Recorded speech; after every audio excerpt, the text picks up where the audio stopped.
At ayun na nga, magandang araw sa inyo, Luzon, Visayas, Mindanao at sa mga kababayan nating OFW, mga immigrants sa iba't ibang panig ng mundo. Magandang araw po sa inyo lahat. Kanina po mga kababayan, nasaksihan po natin ang historical events na nangyari simultaneously sa Pilipinas at maging sa ibang panig ng mundo. Kanina po, dinaos po o nagkaroon po ng event dyan sa liwasang Bonifacio. Ito po yung tinatawag na prayer rally, panawagang bring him home, panawagang ibalik sa Pilipinas si Pangulong Duterte. Kanina po, marami ang nagpaiyak sa atin, mga tagpo, marami ang ikinalungkot natin at ikinalungkot ng sambayan ng Pilipino. At dito, babalikan po natin yung ibang tagpo na yan at ipakikita natin lalo na doon sa mga hindi pa nakakapanood para malaman nila kung gaanong sakripisyo ang dinadanas ni Pangulong Duterte sa kamay ng mga banyaga. Si Pangulong Duterte po ay napunta sa Netherlands dahil po sa kaswapangan sa kapangyarihan ng pamunuan ng administrasyon ng Pilipinas, administrasyon ni Bongbong Marcos, na dapat sana sila ang nag-aaruga sa bawat isang Pilipino pero ipinagkanulo nila ang napakagaling na presidente ng Pilipinas. At dito malalaman po natin, mga kababayan, kung anong hirap, kung anong pagtitiis ang dinadanas ng ating tinuring na tatay ng Pilipinas na si PRRD. Ito, maririnig natin kay Senator Bongo mismo ang kanyang mga nalalaman at ang kanyang madamdaming revelasyon patungkol sa dinadanas at pinagdaanan ni Pangulong Duterte. Si Pangulong Duterte, mga kababayan, ay ayaw ng tumakbo sa politika, pero dahil sa panawagan ng taong bayan para magkaroon ng pagbabago ang ating bansang Pilipinas, siya po ay napilitan na tumakbo sa Panguluhan dahil sa kahilingan ng sambayan ng Pilipino. Kaya lahat tayo ngayon ay nagigilty kung bakit hindi natin siya naprotektahan dito sa mga demonyo na nagkanulo sa kanya at ibigay sa mga banyaga. Ngayon, pakinggan po natin ang madamdaming revelasyon ni Senator Bongo tungkol sa pinagdadaanan ng ating tatay na si Pangulong Duterte sa kamay ng malupit na banyaga. Ito po, mga kababayan. Magandang gabi po sa inyo lahat. Alam kong malungkot tayong lahat sa nangyari, no?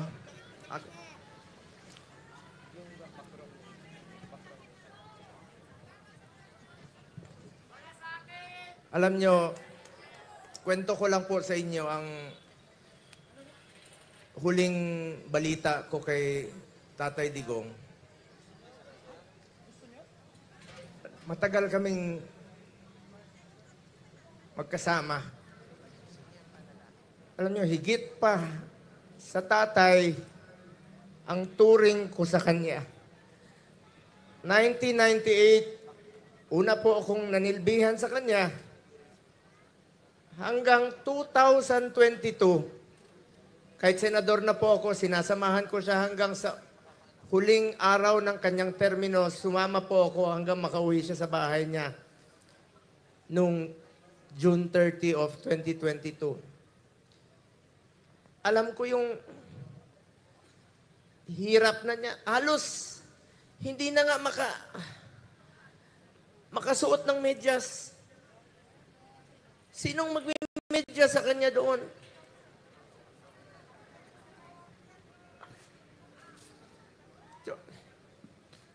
Yung sinabi ko.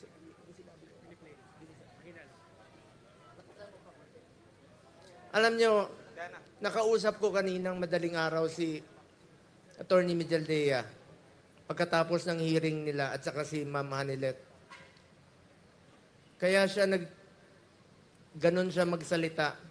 Dalawa ang dahilan, maaring nag-a-adjust sa oras, at ang pinakamasakit sa lahat, yung sinabi sa akin ni Attorney Mijaldea na hindi binibigay sa kanya yung gamot niya. Demonyo! Alam niyo ba, Hindi nga niya alam kung ano yung gamot na iniinom niya. Binibigay sa kanya ng nurse niya.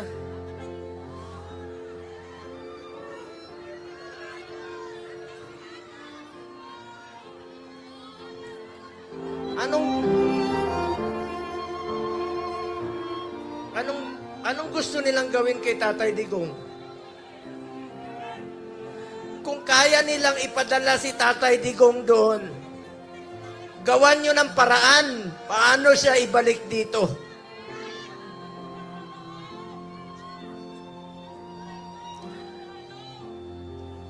Gusto nyo basahin ko yung mga medisina niya? Ako ang...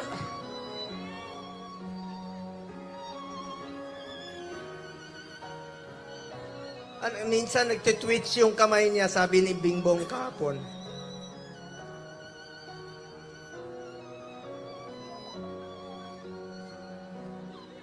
Kaya sa lahat ng mga politiko na nakinabang kayo sa panahon ni...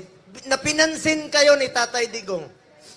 6 na taon kayong pinansin ni Tatay Digong. Yung iba dyan, pinupuntahan pa namin yung birthday. Makakatulog pa ba kayo? Ha? Tulungan nyo naman si Tatay Digong.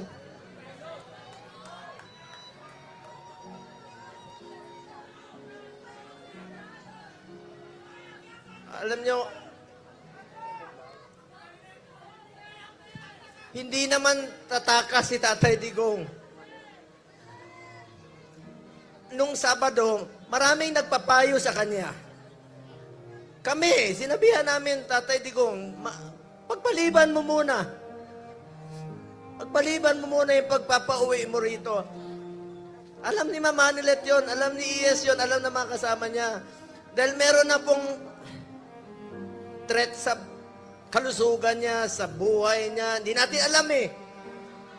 Pero mas pinili niyang umuwi at harapin. Ibig sabihin nun, hindi tatakas si Tatay Digong. Hindi tatakbo si Tatay Digong na hindi lang niya kayang tumakbo.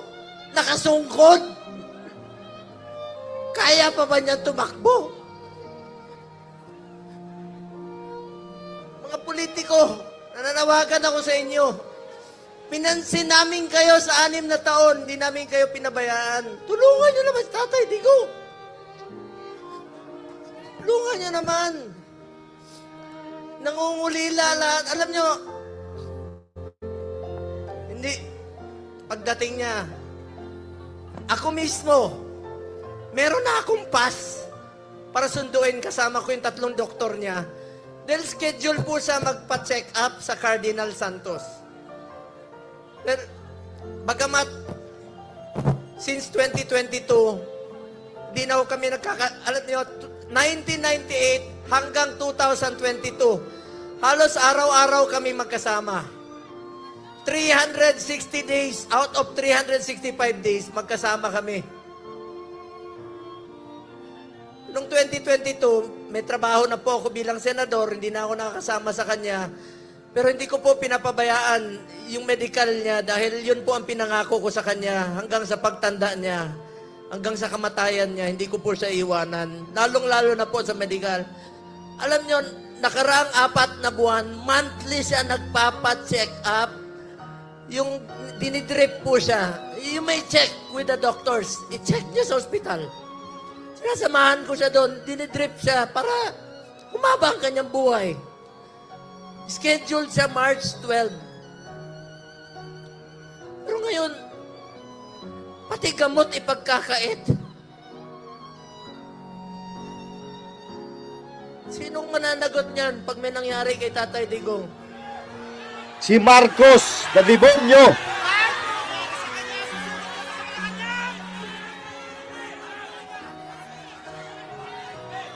February, umpisa nung December, dyan sa Cardinal, sinamahan ko siya. Kasama si Ma'am Hanilet. Enero, bumalik uli kami. Pebrero, bumalik uli kami. March 12 po siya schedule uli. Para sa pagpapagamot niya. Pero pinagkait nila. Pati gamot. Ayaw ibigay sa kanya. Alam niyo, wala siyang tsinelas. Pati tsinelas.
Bilib ako kay Kitty.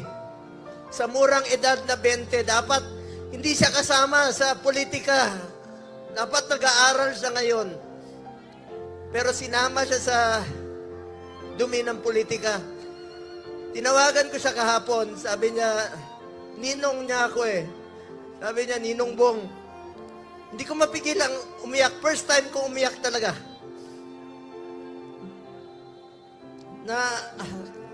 Kausap siya.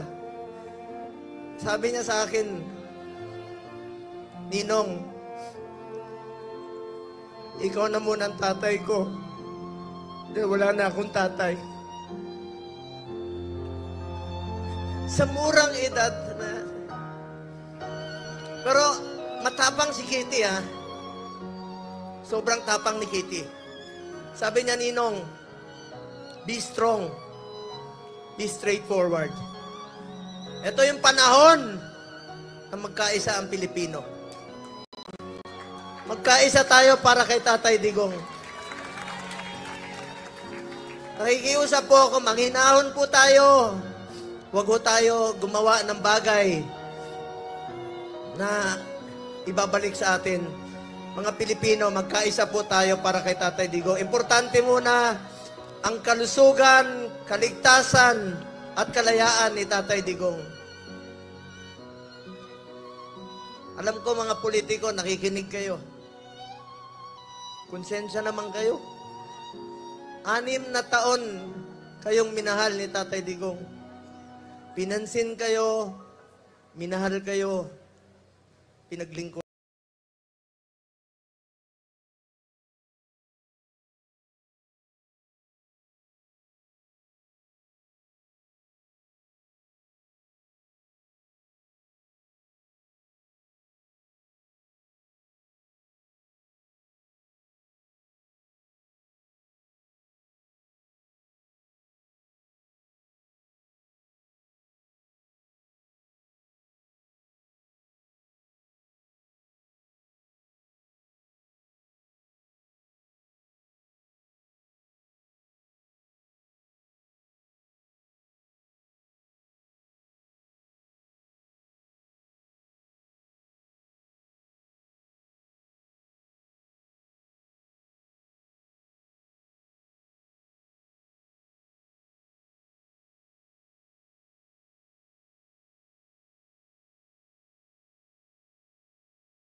Bakit sila pumayag na ang taong nagmahal sa atin, minahal tayo, pinaglingkuran tayo. Sa totoo lang, ayaw naman niyang tumakbo eh. Dahil sa inyo, ginawa niya po yun. Ito bang kabayaran sa ginawa niyang pagsasakripisyo, pagmamahal at paglilingkod para sa bayan?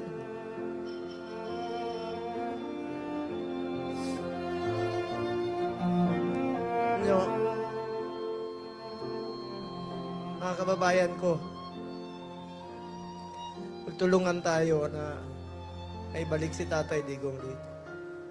Alam ko nangungulila kayo. Alam ko maraming Pilipino halos hindi makatulog. Hindi tayo makatulog. Alam niyo, marami ako narinig.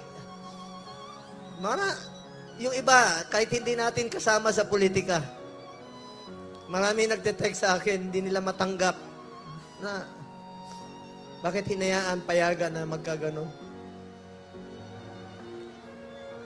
Ikiusap po ko, alam ko nakikinig naman po kayo. Kung kaya niyong dalahin si Tatay Digong ng ganon kabilis, sana ibalik niyo po dito sa amin. Nangungulila po ang Pilipino.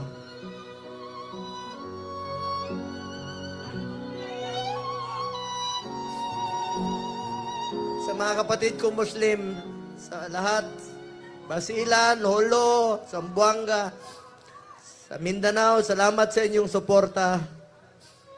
Mga OFW, alam ko, wala kayong tulog. Salamat sa inyong pagmamahal kay Tatay Digong.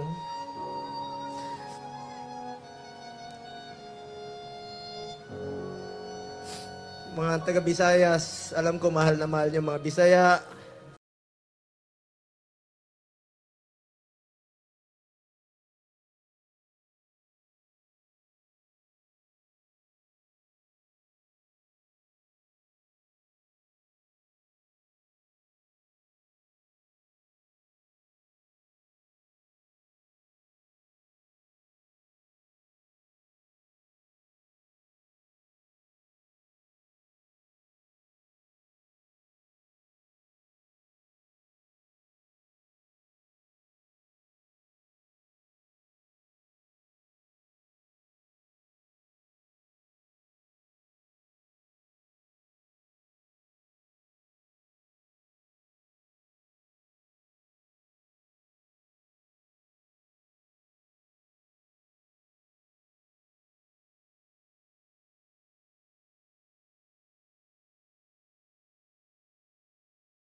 Meron siyang, totoo yung, meron siyang oxygen concentrator.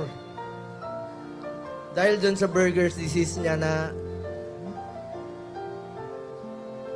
80 years old, kukulong niyo pa. Sa banyaga pa.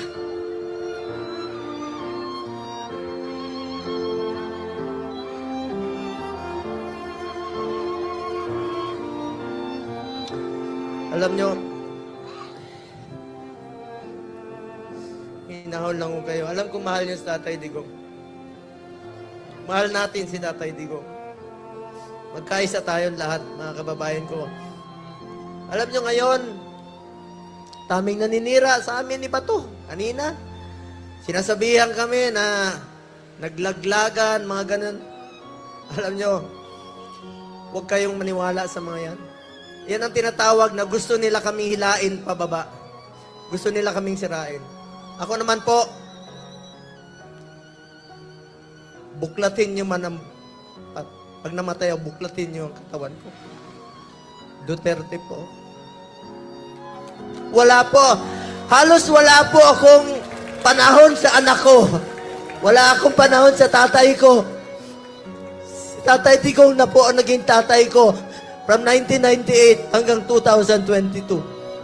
24 years yan, araw-araw kami magkasama. At sinabi ko sa kanya, Tatay Digong, hanggang kamatayan mo, hindi kita pababayaan. Lalo na sa medical mo. Ngayon, sino na po mag-aabot ng medisina niya? Sa mga nagpakulong sa kanya, makonsensya kayo. Makakatulog pa ba kayo?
Duterte!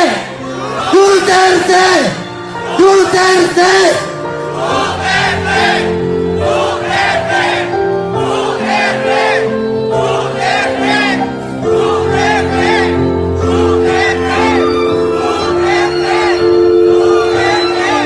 Sa mga kasamahan ko, sa mga kasamahan kong kandidato, magkaisa tayo, tulungan natin, Tatay Digong. Ang kapanalunan ninyo ay kapanalunan ng bawat Pilipino. At kapanalunan ng kalayaan ni Tatay Digong. Ako, inyo, Sabagon. Duterte! Duterte! Duterte! Duterte! Duterte! Mga kababayan ko, ipagdasal rin natin ang ating Vice Presidente na si Inday Sara Duterte sa kanyang kaligtasan. Bring PRD home po. Pagdasal natin si Tatay Digong sa kanyang kaligtasan at kalusugan. Maraming salamat po sa inyo lahat, mga kababayan ko. Alright, so ayun mga kababayan, ang isa sa mga madadamdaming tagpo. Alos lahat po ng tao dyan nag-iiyakan dahil sa sobra po na naaawa sila kay Pangulong Duterte.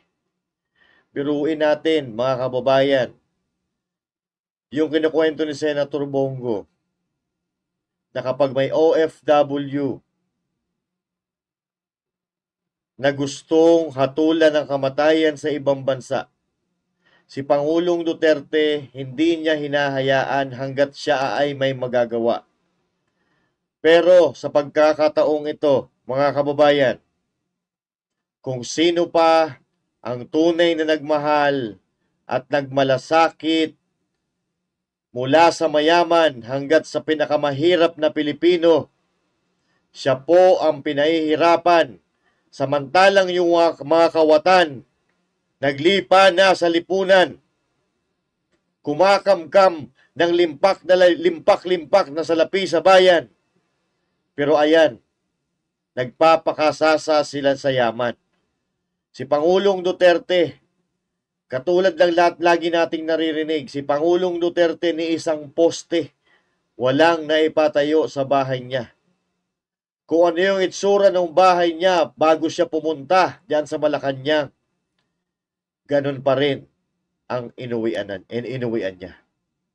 Si Pangulong Duterte na mahal ang mga Pilipino, pero siya ipinagkanulo ng mga demonyo na dapat ay nanunungkulan sa gobyerno.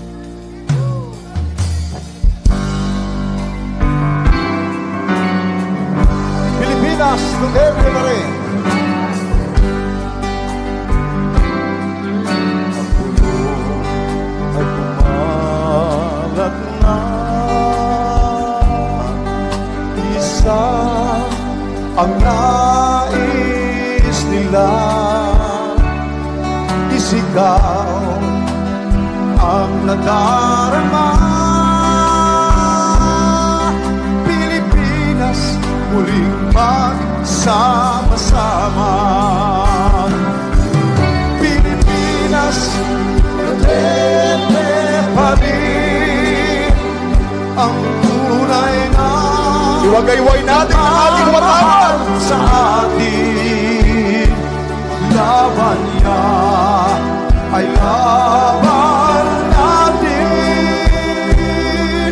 Pilipinas, Duterte pa rin.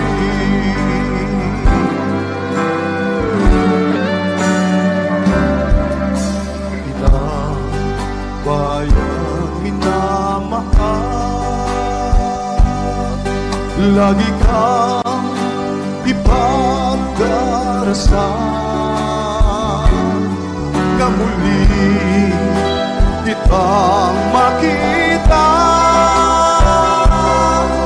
Pilipinas, bangon may pag-asa pa.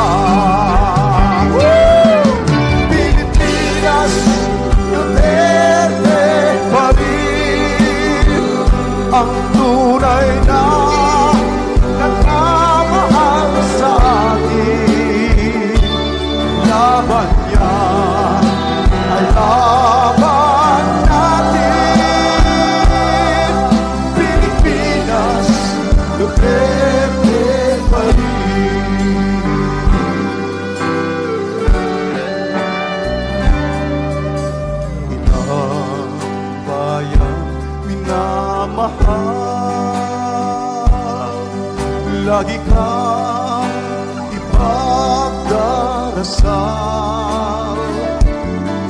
na muli kitang makita. Pilipinas, bangon may pag-asa pa.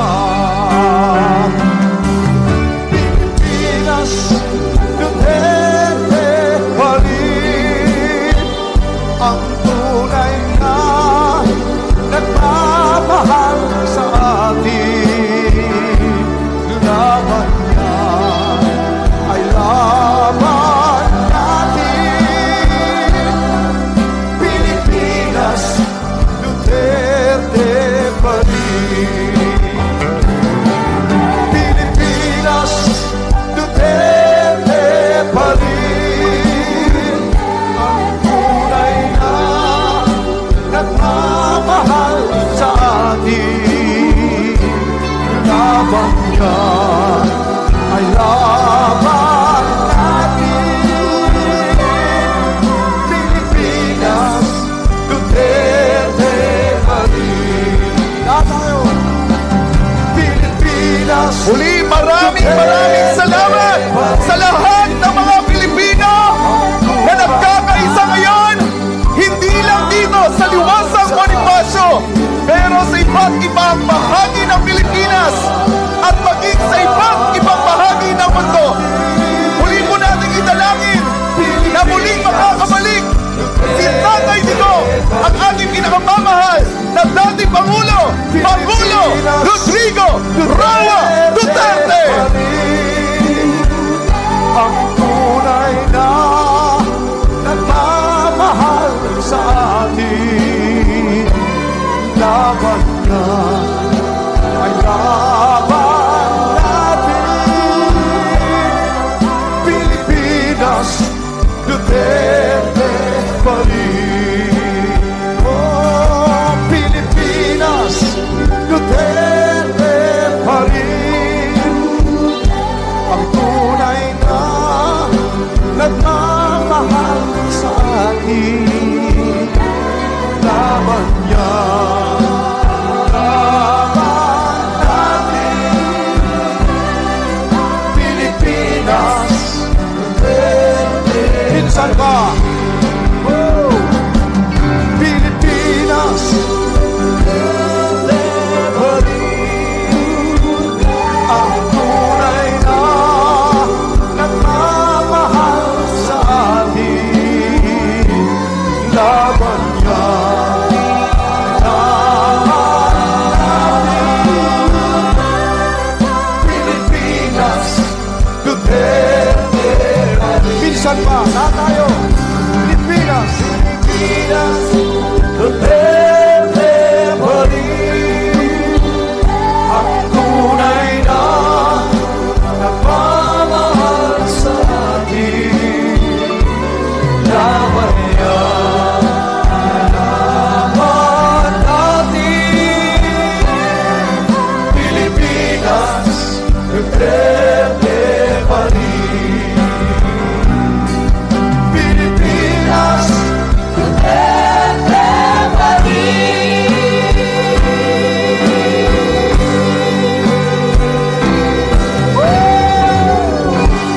Mabuhay si dating Pangulong Rodrigo Duterte!